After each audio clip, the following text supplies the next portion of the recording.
Yes, ठीक है। So what is a flower? As a biology student आप flower को कैसे डिफाइन करेंगे? देखो, एक शूट क्या होता है, इतना तो पता होगा कि फ्लावर जो है वो शूट का पार्ट है, ठीक है। एक शूट का कैरेक्टरिस्टिक फीचर क्या है कि इसके अंदर there are some regions that are called nodes and internodes. ये जो नोड्स वाले रीजन है, यहाँ से लीव्स का ओरिजिन होता है या लेटरल ब्रांचेस निकलती हैं,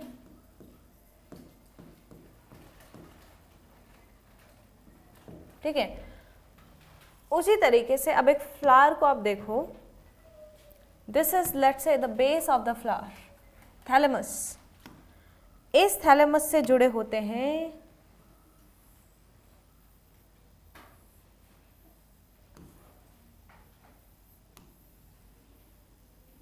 अब इस थैलेमस में देखो, यहाँ पे there are region called nodes, जहां से इन पेटल्स का ओरिजिन हो रहा है, ठीक है, या सेपल्स अराइज कर रहे हैं।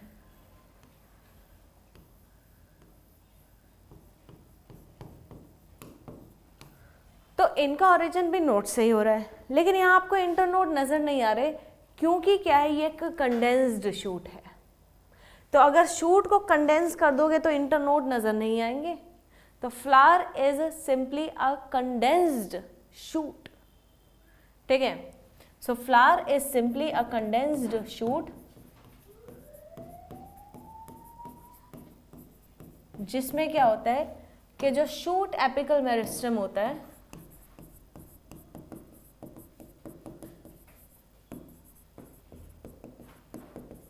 it gets converted to floral meristem, ठीक है। तो आप समझ में आया फ्लावर क्या है, it is a condensed shoot.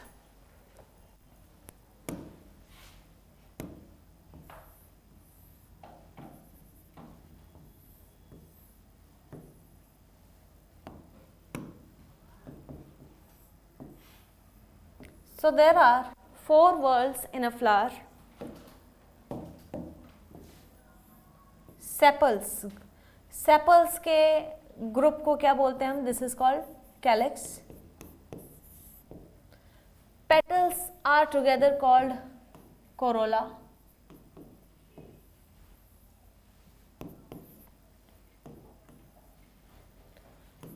Male reproductive system that is called androecium, and female reproductive system that is called gynoecium, ठीक है। सो there are 4 whorls in a flower, that is calyx, corolla, androecium and gynoecium. सभी का अपना कोई ना कोई reproduction के process में रोल होता है, ठीक है। तो सबसे पहले जैसे हम सेपल्स की बात करें, तो सेपल्स जो होते हैं ये फ्लावर को बड वाली स्टेज में प्रोटेक्शन देते हैं। They basically protect the flower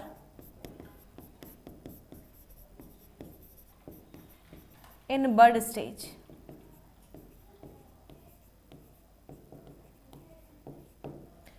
petals जो होते हैं, they are basically in some flowers the petals are quite attractive, तो basically to attract the insects towards them for the pollination. So in insect pollinated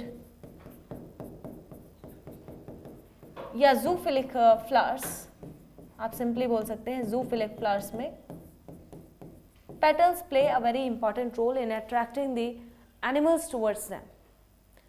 Androecium and gynoecium are the structures that are directly participating in the process of reproduction, क्योंकि reproduction के लिए सबसे ज़रूरी है fertilization का step, fertilization के लिए सबसे ज़्यादा ज़रूरी है गैमेट्स, और गैमेट्स बनते हैं इनकी मदद से।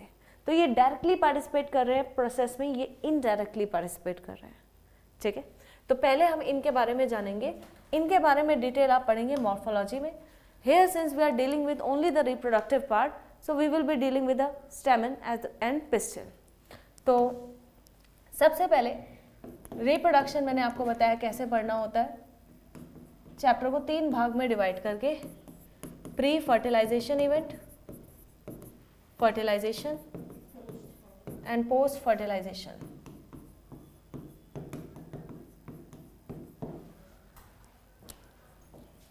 ओके, प्री फर्टिलाइजेशन इवेंट्स में सबसे पहले देखो क्या होगा, गैमेट्स का बनना, the process of gamete formation, ठीक है, गैमेटोजेनेसिस। तो इसके अंडर आप पढ़ेंगे with respect to plants I am talking microsporogenesis and megasporogenesis.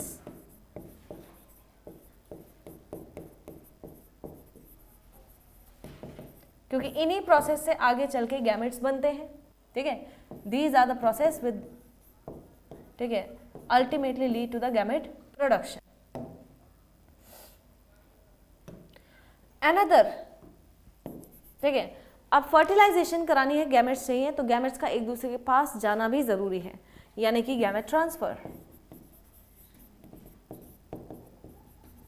तो प्लांट्स में when I'm talking about flowering plants, this process is attained, that is gamete transfer is achieved by the process of pollination. इसको pollination के process से achieve किया जाएगा। Fertilization में, ठीक है, we will be discussing the events of double fertilization, post fertilization, that is development of zygote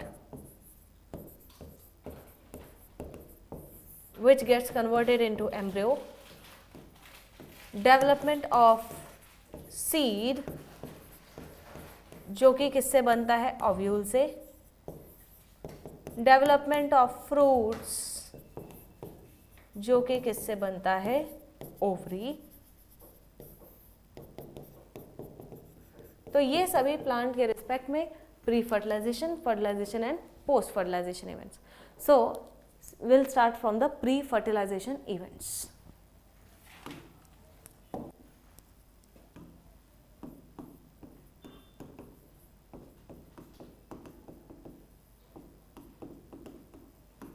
तो इसमें आज हम पढ़ेंगे मेल और फीमेल रिप्रोडक्टिव ऑर्गन्स के बारे में।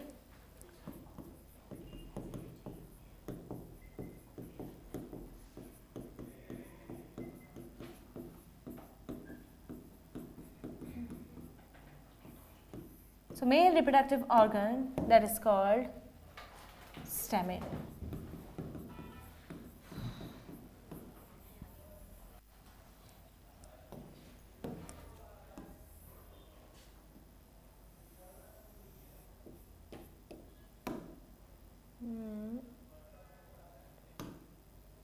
कौन सा कलर लूँ, ठीक है, ठीक है।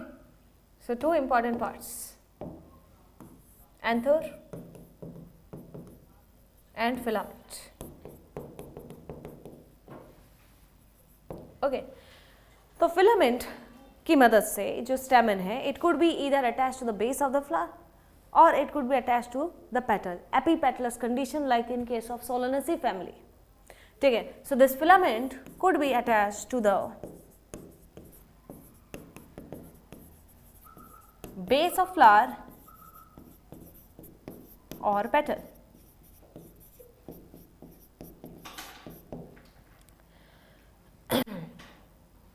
तो at the distal end it leads to a bilobed structure that is anther. अब इसी एंथर को हमने डिटेल में जानना है क्योंकि इसी के अंदर क्या बनेंगे, गैमेट्स बनेंगे, ठीक है। इसी के अंदर वो स्ट्रक्चर्स बनेंगे जो गैमेट्स पोजेस करेंगे।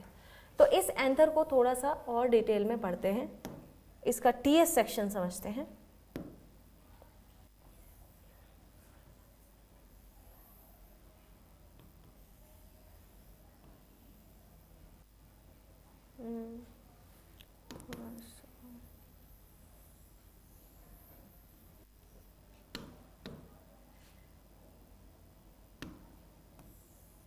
ये विजिबल है।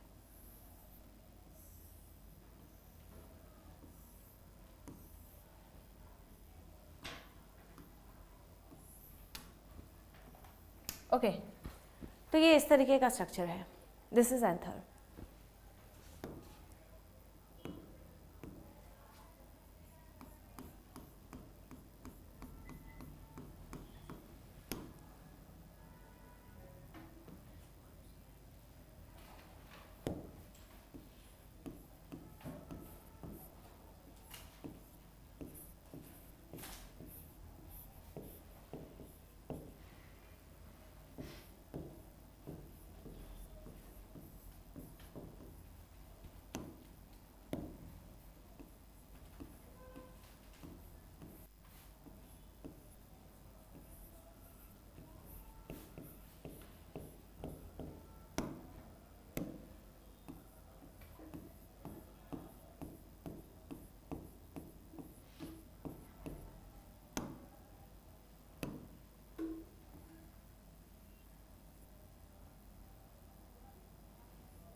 Okay, let's label this anther. There are various cellular layers that are present in the anther.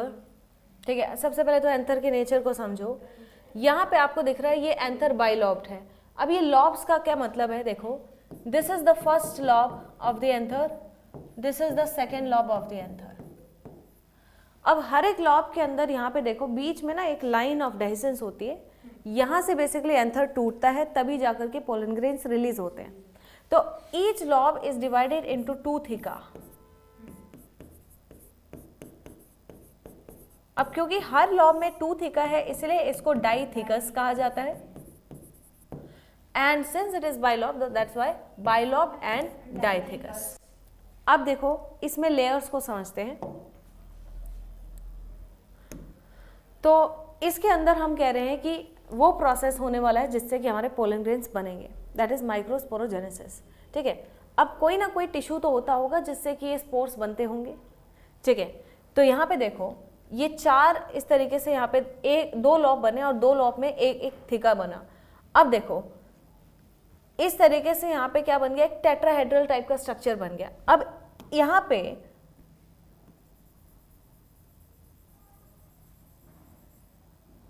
in the upper and lower parts of every lobe there is a tissue that is present. इधर भी एक tissue present है, इधर भी present है, यहां भी और यहां भी. इस टिश्यू को कहा जाता है sporogenous tissue.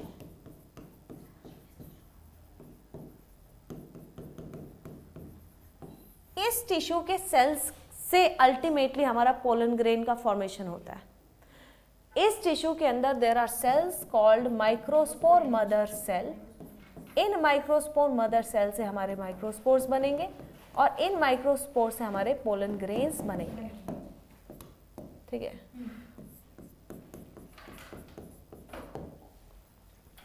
So this is the sporogenous tissue. अब यहां पे देखो कितने स्पोरेंजिया हो गए, 1 2 3 4. That's why it is called tetra sporangiate condition. So bilobed, dithecous, tetrasporangiate. ठीक है, अब देखो यहाँ पे बेसिकली स्पोरोजेनेसिस का प्रोसेस चलेगा, माइक्रोस्पोर्स बनेंगे. अब वो जो माइक्रोस्पोर्स हैं जब वो पोलन में कन्वर्ट होंगे तो वो मांगेंगे न्यूट्रिशन. तो उनको न्यूट्रिशन प्रोवाइड करने के लिए यहाँ पे there is a tissue that is called tapetum. Tapetum, ये टेपिटम जो होता है ये बेसिकली क्या करते हैं, ये डेवलपिंग पोलन ग्रेन्स को नरिशमेंट प्रोवाइड करते हैं. और भी इसके कुछ इंपॉर्टेंट फंक्शंस हैं that we will see later. ठीक है, अब देखो जब पोलन बन करके तैयार हो गए, अब पोलन मैच्योर होंगे और मैच्योर होंगे तो उनको बाहर आना होगा क्योंकि हमें क्या कराना है, गैमेट का ट्रांसफर कराना है. तो गैमेट ट्रांसफर तभी पॉसिबल है जब ये एंथर टूटेगा, क्योंकि ये एंथर टूटेगा तो इसके अंदर सारे जो डेवलप होने वाले पोलन ग्रेन्स हैं वो बाहर आ जाएंगे. तो उसके लिए यहाँ पे देखो देयर आर लेयर्स. ठीक है, तो इसको थोड़ा सा और मैं ठीक है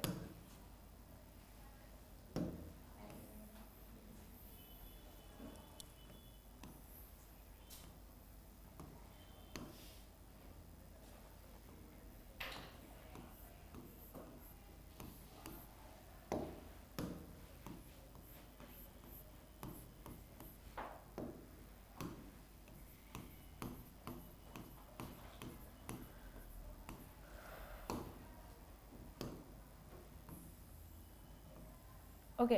अब यहाँ पे इन लेयर्स पे फोकस करते हैं. तो this outermost layer this is called epidermis. Again this is a single layer of sales.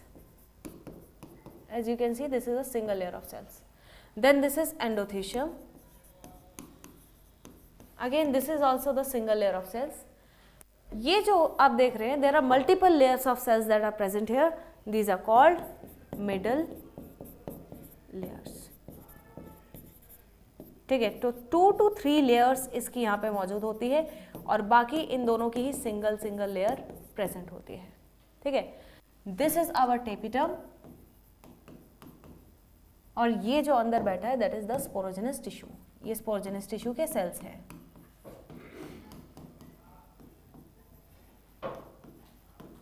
Okay, तो इस स्पोरोजेनस टिश्यू के सेल से हम क्या बनवाएंगे, पोलन ग्रेन्स बनवाएंगे.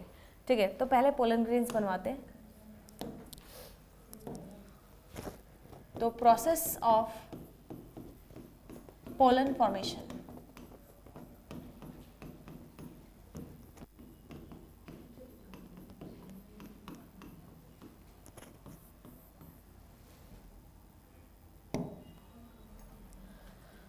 so pollen formation happens in two phases: meiosis, growth, mitosis.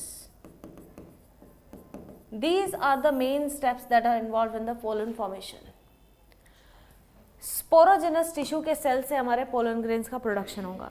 तो यहाँ से मैं स्पोरोजेनस टिश्यू के सेल्स उठा रही हूँ, ठीक है। So if this is my anther, कुछ समय के लिए इस टिश्यू को मैं यहाँ से इसके सेल्स को बाहर निकाल रही हूँ, ठीक है। इसके सभी सेल्स जो होते हैं दे आर ऑल डिप्लॉयड, और इन डिप्लॉयड सेल्स से हमारे माइक्रोस्पोर बनते हैं, इसलिए इनको माइक्रोस्पोर मदर सेल कहा जाता है। तो क्योंकि इन्हीं से हमारे माइक्रोस्पोर्स बनेंगे और माइक्रोस्पोर से फिर पोलन डेवलप होते हैं, तो इसलिए इनको माइक्रोस्पोर मदर सेल कहा जाता है, ठीक है। तो पहले फेज में देखो क्या होगा, meiosis. So the first step of pollen formation is meiosis. Microspore mother cell के अंदर जब मियोसिस होगा तो कितने सेल्स बनेंगे भाई, मियोसिस डिवीजन आप पढ़ चुके हो, ठीक है। 4 हैप्लॉइड सेल्स। ये कुछ इस तरीके से भी अरेंज हो सकते हैं, टेट्राड के फॉर्म में। ये कुछ इस तरीके से भी अरेंज हो सकते हैं, टेट्राहेड्रल फॉर्म में।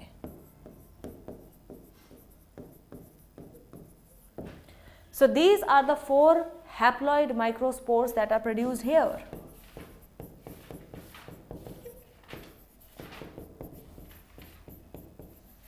और इसलिए इस प्रोसेस को आप क्या कहते हो, दिस इज कॉल्ड माइक्रोस्पोरोजेनेसिस।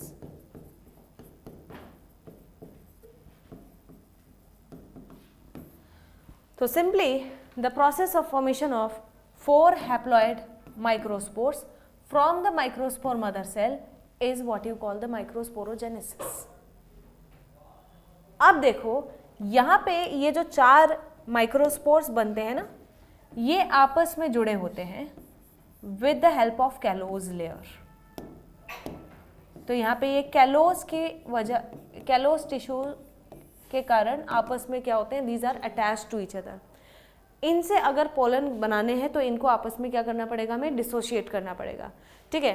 तो हमारी जो टेपिटम लेयर है ना, ये जो इसके आसपास एक लेयर थी दैट इज कॉल्ड टेपिटम। अब ये टेपिटम देखो क्या करती है, ये सिक्रीट करती है एक enzyme that is callase enzyme. It secretes callase enzyme. ये कैलेज एंजाइम इस कैलोस को डिसॉल्व करता है, तो ये जो चारों माइक्रोस्पोर्स हैं ये एक दूसरे से सेपरेट हो जाते हैं, और हर एक माइक्रोस्पोर अब इंडिविजुअल पोलन में डेवलप होने की जर्नी स्टार्ट कर देगा। तो टेपिटम का एक फंक्शन ये है, ठीक है। नंबर 2, जब ये माइक्रोस्पोर्स का डेवलपमेंट हो रहा है तो अज्यूम कर लो कि ये माइक्रोस्पोर्स हैं। इन डेवलपिंग माइक्रोस्पोर्स को न्यूट्रिशन चाहिए, तो उसके लिए again tapetum provides nourishment to the developing pollen.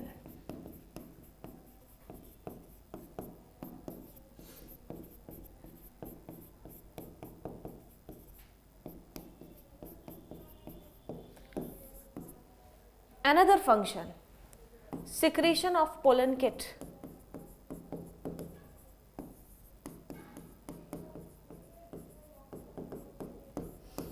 So what is pollen kit?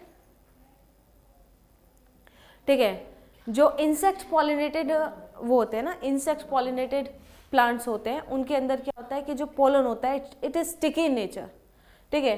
तो टेपिटम क्या बनाती है, उसके बाहर एक कवरिंग बनाती है जिसकी वजह से वो स्टिकी हो जाता है नेचर में। So this is basically in case of insect pollinated plants.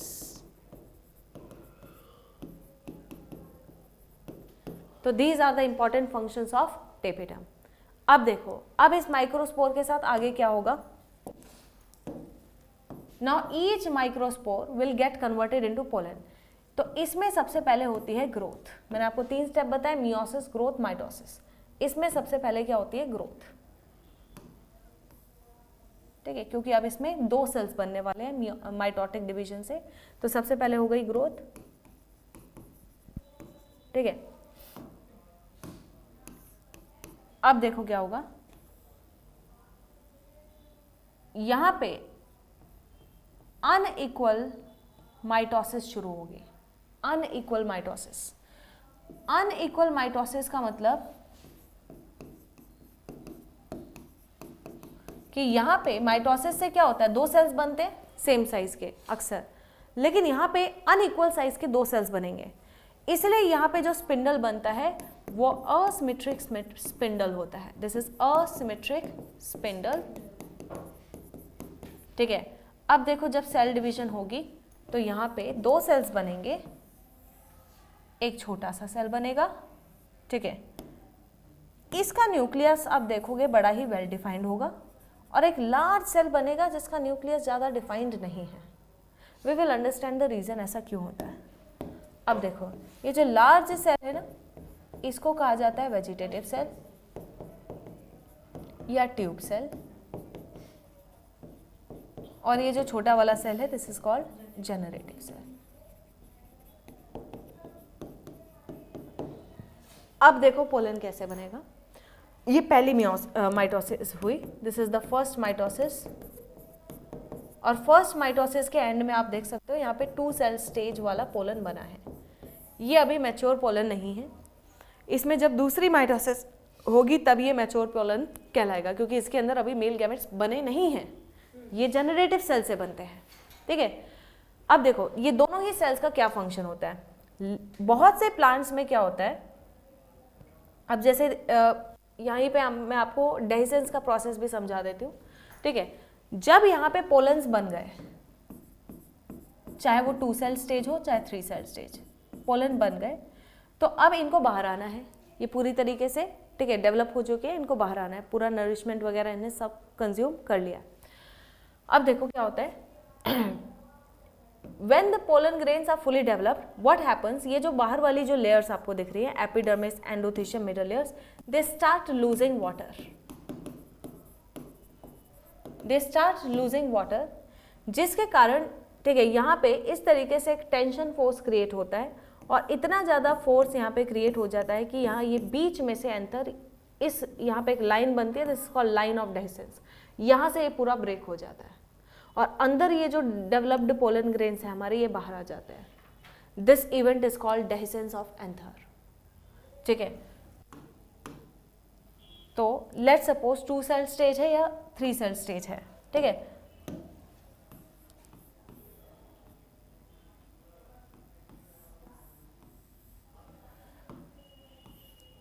ये एंथर है, ये हमारे पोलन है, either in the 2 cell stage या कुछ प्लांट्स में 3 सेल स्टेज में। ठीक है, ये एंथर जब इस तरीके से डिहाइस करता है तो ये पोलन आ जाते हैं बाहर। अब ये अलग अलग मेथड से, चाहे एयर के जरिए, चाहे वाटर के जरिए, और चाहे एनिमल के जरिए, ठीक है, स्टिग्मा पे ट्रांसफर हो जाएंगे। This event is called dehiscence of anther. और ये डेहिसेंस ऑफ एंथर कौन करवा रहा है, ये बाहर की ये जो 3 लेयर्स हैं, epidermis, endothecium, middle layers. So these layers play an important role in dehiscence of anther.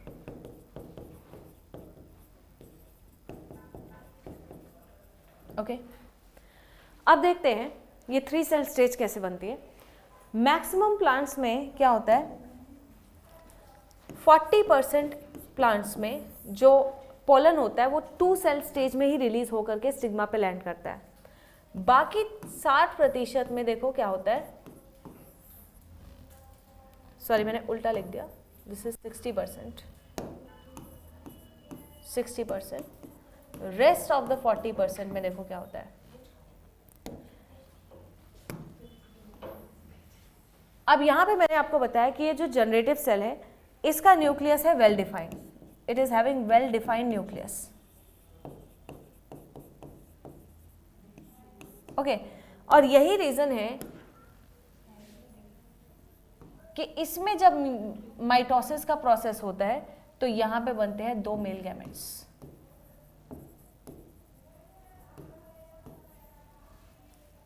तो इसका वेल डिफाइंड न्यूक्लियस क्यों था? क्योंकि इसने क्या बनाने हैं? Male gametes. ठीक है, और इसके पास होते हैं न्यूट्रिएंट्स वेजिटेटिव सेल के पास। ओके, सो लेट्स सपोज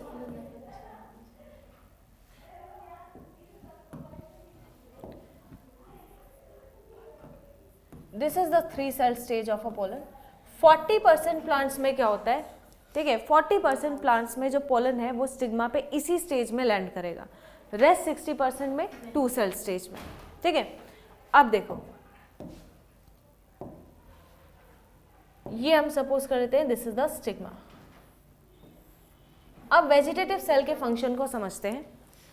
अब देखो ये जो पोलन है ना, इसमें थोड़े से और चेंजेस आते हैं।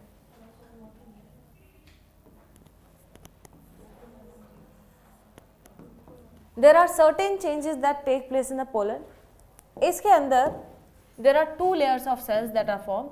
This is called intine and this one is called exine. ये जो intine होती है ये बनी होती है सेलुलोज और पैक्टिन की, and this exine is made up of sporopollenin. जब पोलन एंथर से बाहर निकलेगा तो it will be expose to many harsh conditions like extreme temperature, pH and such things. तो in order to be able to tolerate such conditions, इसमें क्या होता है, बाहर की तरफ एक लेयर बनती है जिसको हम बोलते हैं एक्साइन, और इस एक्साइन जो होती है ये बनी होती है एक बहुत ही ज़्यादा रेजिस्टेंट सब्सटेंस की, दैट इज कॉल्ड स्पोरोपोलेनिन। ये स्पोरोपोलेनिन इसको एक्सट्रीम pH टेम्परेचर के लिए रेजिस्टेंट बनाता है। ठीक है, इसी स्पोरोपोलेनिन की वजह से क्या होता है कि बहुत से पोलन प्रिजर्व रह जाते हैं फॉर मेनी इयर्स। ठीक है, बिकॉज इट इज इनडिस्ट्रक्टेबल। अब देखो कुछ कुछ रीजन्स में क्या होता है ना, ये एक्साइन एब्सेंट होता है।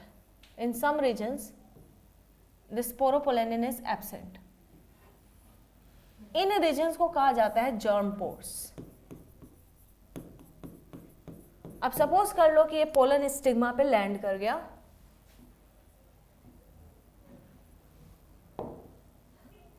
तो वेजिटेटिव सेल का अब हम फंक्शन देखेंगे। ये इसके अंदर क्या है, 2 मेल गैमेट्स हैं और ये पोलन लैंड कर गया है किसी स्टिग्मा के ऊपर। ठीक है, अब यहाँ पे देखो ये जो रीजन है जहाँ पे एक्साइन एब्सेंट है, अगर ट्यूब बनेगी तो यहीं से निकलेगी ना, इसीलिए इसको क्या कहते हैं, दिस इज कॉल्ड जर्म पोर। जो पोलन ट्यूब एमर्ज होगी स्टिग्मा पे फॉल करने के बाद, वो इस जर्म पोर से निकलेगी और वो कौन बनाएगा, ये वेजिटेटिव सेल बनाएगा। इस ट्यूब के अंदर सारे कंटेंट्स पोलन ग्रेन के डाल दिए जाते हैं, जैसे कि साइटोप्लाज्म या ये जो 2 मेल गैमेट्स हैं, और ये 2 male gametes they will be carried towards the ovule. ठीक है, तो वेजिटेटिव सेल का फंक्शन समझ में आया। It is also called the tube cell, why? Because it helps in the formation of pollen tube. Germ pore का function समझ में आया, यहाँ से पोलन ट्यूब निकलेगी। ठीक है, अब देखो दिस मैच्योर पोलन ग्रेन जो कि 3 सेल स्टेज में है, it is containing the 2 male gametes, इसलिए इसको क्या बोल सकते हो, the body that is containing gametes is called gametophyte. तो that is why pollen grain is also called male gametophyte.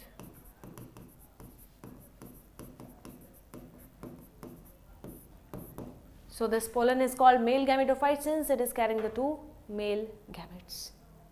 ठीक है,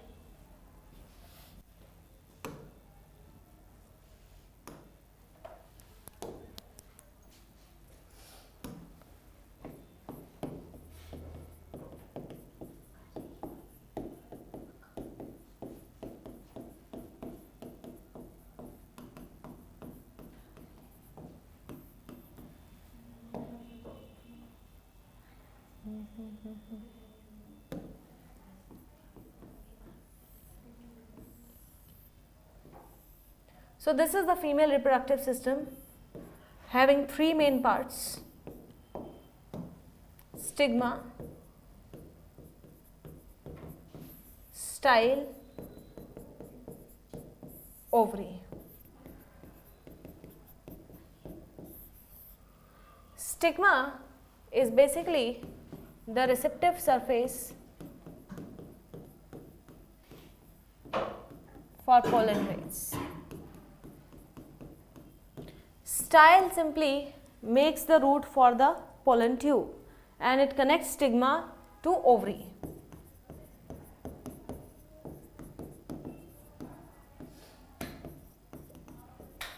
And ovary is packed with ovules. इसके अंदर क्या प्रेजेंट होते हैं? ओव्यूल्स. ये एक ओव्यूल जो है इस ओवरी से अटैच्ड होता है with the help of a stock that is called funicle and this is the ovule. So the ovary is packed with ovules. अब इस एक ओव्यूल को, ठीक है, इस एक ओव्यूल को निकाल करके अब हम स्टडी करेंगे और इसमें हम देखेंगे कि फीमेल गैमेट्स कैसे बनते हैं. ठीक है, let's take out this ovule. क्यों भाई थक गए? इतनी जल्दी कैसे थक जाते तुम लोग?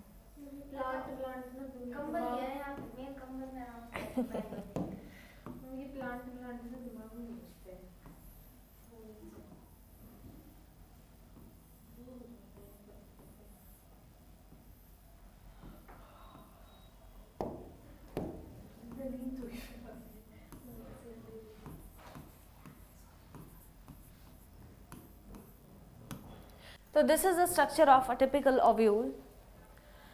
इस ओव्यूल में आप देखेंगे दिस इज द स्टॉक. ये वो स्टॉक है जिससे कि ये ओवरी से अटैच था. ठीक है, this is the outer wall of the ovule that is called outer integument.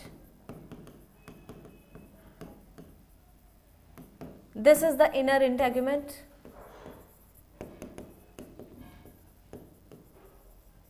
These are the cells, these are the diploid cells of nucellus. यही न्यूसेलस के सेल से हमारा फीमेल गैमेटोफाइट बनने वाला है. जैसे वहाँ पे स्पोरोजिनस टिश्यू के सेल से बन रहा था, यहाँ न्यूसेलस के सेल से बनेगा.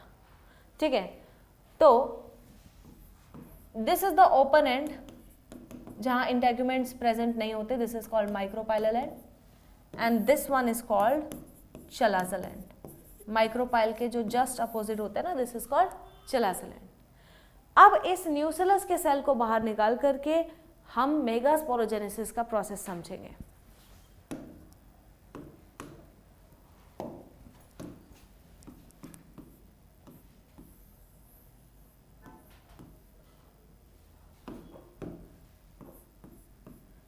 Let's take out the cells of nucellus.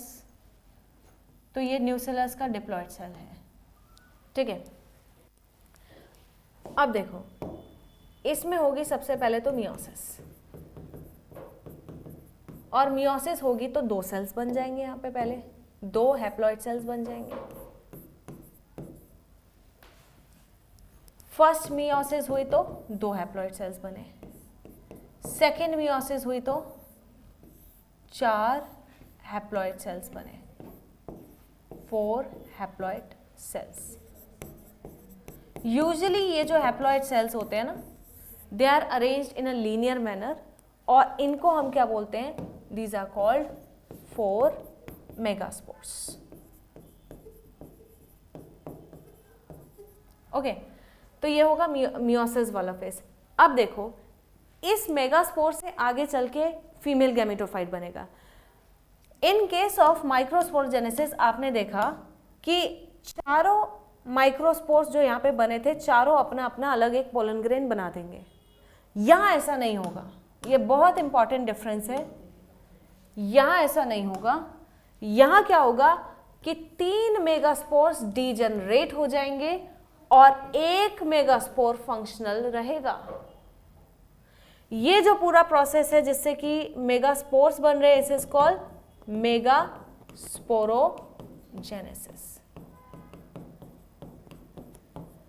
3 megaspores degenerate हो जाएंगे और 1 मेगास्पोर फंक्शनल रहेगा, ये आगे जाएगा फीमेल गैमेटोफाइट बनाने के लिए। अब देखो female gametophyte banana it's very easy, ठीक है। बस आपने 3 बार माइटोसिस करानी है, 3 बार इसके सिर्फ न्यूक्लियस को ही डिवाइड करना है आपने। तो फर्स्ट माइटोसिस हुई तो यहाँ पे 1 न्यूक्लियस डिवाइड करके 2 बन गए। सेकेंड हुई तो इन दोनों से 1 बना तो कितने बन गए, 4 बन गए। थर्ड हुई तो 1 2 3 4 5 6 7 8, 3 माइटोसिस, ठीक है। So first mitosis,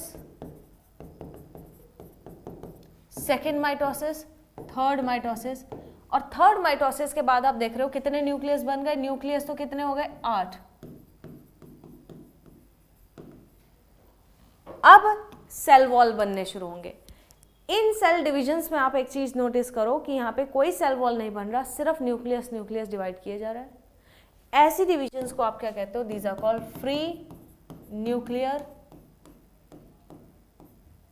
divisions. So free nuclear divisions. 8 nucleus बनने के बाद देखो अब यहां पे क्या होगा, अब सेल वॉल बनेंगे। 2 न्यूक्लियस पोल से माइग्रेट करके सेंटर की तरफ आ जाएंगे और इनके आसपास एक ही सिंगल वॉल बनेगा।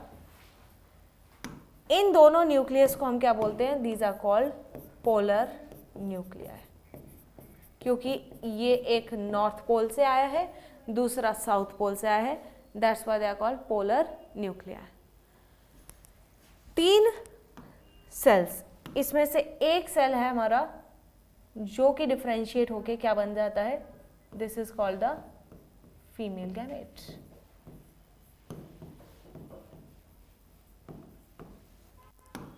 तो ये हमारी दुल्हन है भाई, female gamete.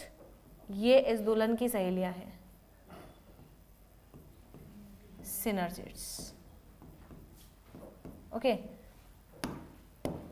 So this is the female gamete. ये इसकी सिस्टर्स या इसकी फ्रेंड्स, दैट इज सिनर्जिड्स। और ये हमारे 3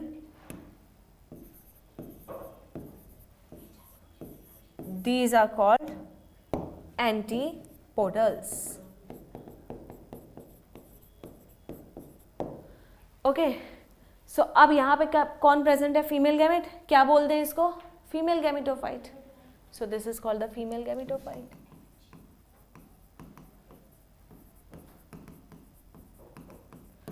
अब बच्चे संभालने की जिम्मेदारी किसने दी है, नेचर ने किसको दी है, फीमेल्स को हमेशा। तो मेल गैमेट इसलिए किसके पास जाएगा, फीमेल के पास। तो मेल गैमेट जब फीमेल के पास जाएगा और फीमेल के इस एग के साथ फ्यूज करेगा तो बनेगा एम्ब्रियो, आगे चल के जाइगोट से एम्ब्रियो। तो एम्ब्रियो का डेवलपमेंट इसका मतलब कहाँ होने वाला है, फीमेल गैमेटोफाइट में होने वाला है। यही कारण है इसको एम्ब्रियो सैक भी आप बोल सकते हो, that's the reason why we call it embryo sac. ठीक है, so this is the 8 cell. और कितने यहाँ पे 8 न्यूक्लियर सेल्स कितने हो गए, 1 2 3 4, इसको एक ही कॉमन सेल काउंट करना है 7। तो 7 सेल्ड 8 न्यूक्लिएट स्टेज वाला गैमेटोफाइट इस तरीके से बनता है। ठीक है, तो प्री फर्टिलाइजेशन इवेंट्स में आज हमने क्या कर लिया, that is male reproductive system, female reproductive system, microsporogenesis, megasporogenesis and process of gametophyte formation. ठीक है, काफ़ी है, बंद कर दो इसको।